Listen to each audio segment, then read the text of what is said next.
We're going to welcome in the wit and wisdom of Golf Channel in Rex Hoggard and Ryan Lavner, although we're never quite sure on any given day who's got the wit and who's got the wisdom, but I guess we're about to find out. Rex, I want to start with you. Is there any scenario, as a creative writing exercise for you here, any scenario where Scottie Scheffler is not the PGA Tour Player of the Year by the time the FedEx Cup playoffs end? I'm going to go with wit here and just say no. There's absolutely no way of doing this. That being said, I do think there could possibly be a conversation if, and only if, Bryson DeChambeau were able to win the Open Championship in 2 weeks when we get to Royal Troon, because that would give him 2 major championships versus 1 major championship for Scottie Scheffler. Scottie also has the Players' Championship. So at that point, it becomes a bit of a conversation about quality over quantity, because certainly it's not going to be able to, Bryson's not going to be able to match up with what Scottie has done on the PGA Tour. And it's really important to point out this is a membership vote. So even if Bryson were to win the Open Championship, I wouldn't imagine that would sway too many votes. But at least then I think it would become a conversation. I think there's a possibility, Rex, if it's not going to be Bryson DeChambeau, which obviously would not be a PGA Tour Player of the Year award, but I do think Xander Schauffele, if he gets close to running the table over these past 2 months, he's going to have to put together a stretch that at least rivals what Scottie Scheffler has done over these past couple months. Because think about it right now. Scottie Scheffler has nearly a stroke better scoring average. His strokes gain numbers are nearly a half shot better. You look at the number of victories, it's 5 more than Xander Schauffele. The number of top 10s, it's 2 more than Xander Schauffele. So how would Xander Schauffele do this? At the bare minimum, he needs to win the Open Championship for his second major championship this season. I think he needs to win at least 2 of the 3 FedEx Cup playoff events, including the FedEx Cup title.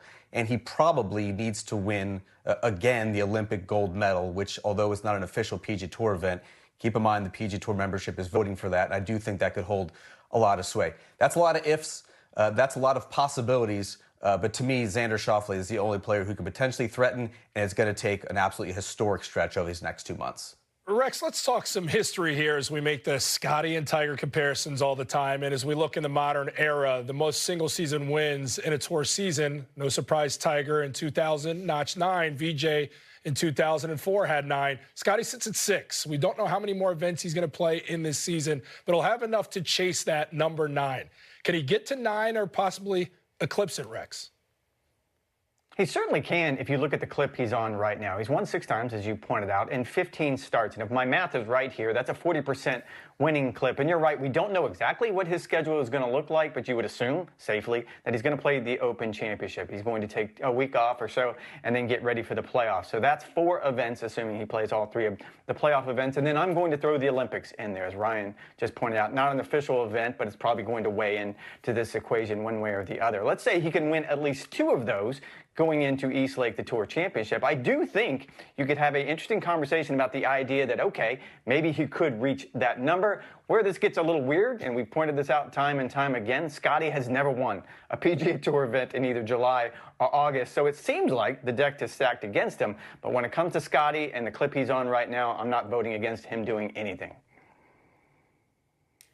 Rex, I think you would have to put the over-under line at, what, 7.5 overall season victories for Scottie Scheffler. If you're looking at this practically, the Open Championship has been Scottie's worst major in what is a pretty limited sample size with 3 starts, just have 3 top 25 finishes. The Olympics, that's going to be the weakest field that he's going to be facing all year long. You have to like him at Le Golf National. How about Memphis? He does not have a top 30 finish there in his past 2 starts. Castle Pines is a new venue for him. I do like him at East Lake as well. Look at his scoring average there in his career, 68.44. You would think, even though he's had the incredibly historic season he has, it's wild to think that he could not be the FedEx Cup champion since he's starting that week with just a 2-shot advantage. So I do think it's realistic. He can pick off 2 more. But I think the line's probably set at 7.5 just for practical reasons. Ryan, is there any kind of Taylor Gooch asterisk in any of this in terms of this phenomenal season he's putting together because of the division in the game that he isn't actually beating all of the best players in the world? You know, John Rahm obviously isn't there. Cam Smith isn't there. I remember asking Padraig Harrington years ago, did it bother him that Tiger wasn't in the field in 2 of his majors? And Padraig's answer was, well, you can only beat those who show up. So there is a valid defense to that. But does it in any way diminish the Scottie Scheffler season because of the division in this game? No, I don't think so, Eamon. I mean, it wasn't until recently that all of the best players in the world were playing together on the PGA Tour tournament week in and week out. You think back to the strength of the European Tour 20, 30 years ago. Like, I don't think anyone looks back at the accomplishments of the players in the, in the 90s and early 2000s and think that those were diminished because not all the best players were there. I do understand the discourse at this moment because when you look at head-to-head, between Scottie Scheffler and Bryson DeChambeau, Bryson has beaten Scottie in 2 of the 3 like tournaments that they have played in. But I do think Scottie's resume this season stands on its own. The Masters, the Players' Championship, 4 signature wins against the best PGA Tour players that they have to offer. Strokes gained numbers we haven't seen in more than a decade. He's emphatically beating the players that are in front of him. I do think, to your point, though, Eamon, that in 5 to 10 years from now, this era is going to be viewed as one of bifurcated talent. You know, so I don't think that's necessarily an asterisk. I just think it's additional context for what we're viewing. It's a small sample size, but I think it's an important sample size, and I'm talking about the major championships here, where he has gone head-to-head with the players who joined Live Golf, and we've seen him have success, obviously winning the Masters. You go back to the PGA Championship and whatever happened on that Friday morning between he and Detective Brian Gillis of the Louisville Police Department. We'll never know on that front, but if you look at what he's done head-to-head against these players, specifically Bryson DeChambeau, I think it proves the point. He is by far the best player in the game right now, and even though the world rankings probably aren't going to be a very fair comparison on there, if you look at data golf, which does include finishes in Live Golf events, Scottie still has a sizable advantage on that front. Maybe, as Ryan pointed out, 10 years from now, we're having a different conversation. But I believe that data set, sort of that window that we can see them going head-to-head, is enough to show that Scottie would beat anyone you put in front of him. I guess my only issue with it, guys, is the fact with, and Lav, you tell me, but I feel like you watch a guy like Bryson pop up and see what he did at Pinehurst. You see other guys step in and apply some pressure, but then they disappear. There's something about, in any sport, an omnipresent pressure of a presence of somebody. And if you don't have that necessarily alongside you, you don't feel the pressure to perform week in and week out because you know, hey, when some of those bigger names that I'm not seeing until the majors aren't there, well, I'm amassing numbers to put together a historic season because they're not there for the others.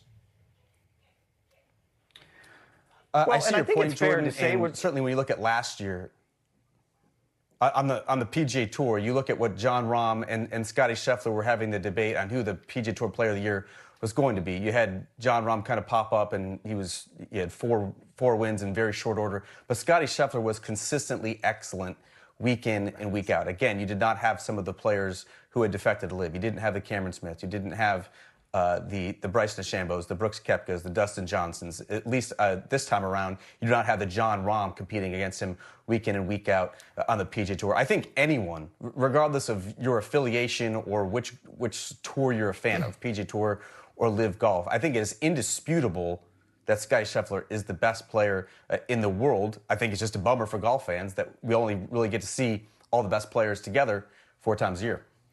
Rex, this was the last of the signature events that we just saw Scottie Scheffler win at the Travelers Championship. There's been a lot of debate over a lot of issues, whether it's the cadence of the schedule, the size of the fields, the FedEx Cup point allocations, the sponsor exemptions. There's a lot for headquarters to chew on over this. Which one of those issues do you think needs to be, if any of them need to be addressed at all in your mind, which one needs to be addressed most urgently? Eamon, I'm going to be a little selfish here and actually pick 2, talking with players. I think field size is an issue, and certainly the PGA Tour Policy Board addressed that last week. They sort of set the ceiling, or the floor, I should say, at 72 players. There's going to be an alternate list going forward, and I think that's important because we ended up with some weird fields this year, because you ended up having guys having to play as onesomes the entire week. You had 68 and 60-man fields. That doesn't work out for anyone. However, if you talk to players, I think most will tell you that something closer to 80, maybe even 90 players is going to be a better representation going forward for no other reason than it just creates a better product, and you're also creating more playing opportunities for the rank and file. And the other half of that, I think when you look at the cadence of the schedule, and I think this is really important, what they were trying to do was create sort of two, three full field events going into 2 to 3 major championships / signature events.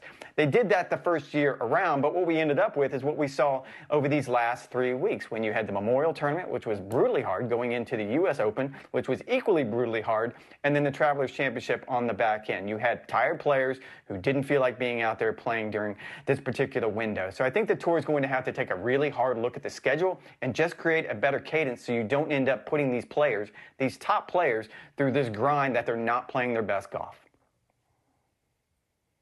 Yeah, Rex, I am agreeing with you on this one. I'm not as offended by the field size or the amount of churn that we are or aren't seeing in the signature events, but I'm really, like you, kind of honing in on the timing of these. You know, you had the kickoff event at Kapalua, and then you lost any sort of momentum that was built up because you didn't have one again for 4 weeks' time. Then you crammed 4 in an 8-week stretch. You had 2 before a major championship. Well, that was too hard of a test, and you had sort of everyone on site and golf fans at home looking ahead to the next week's major championship. You had 2 of those signature events after a major championship, which felt like a letdown. I understand why they're doing it, the PGA Tours, because you have this Aon Swing 5 in next 10, but I don't think it's the right move for the PGA Tour if you're compromising the events that you have your biggest and best fields sort of to try and get this cadence of signature events and full field events. I don't think it quite worked in 2024 where those signature events were really highlighted like they should have. Rex and Lav both providing wit and wisdom, I think, Eamon. We appreciate the time, fellas. Look forward to speaking soon. Sounds good, guys.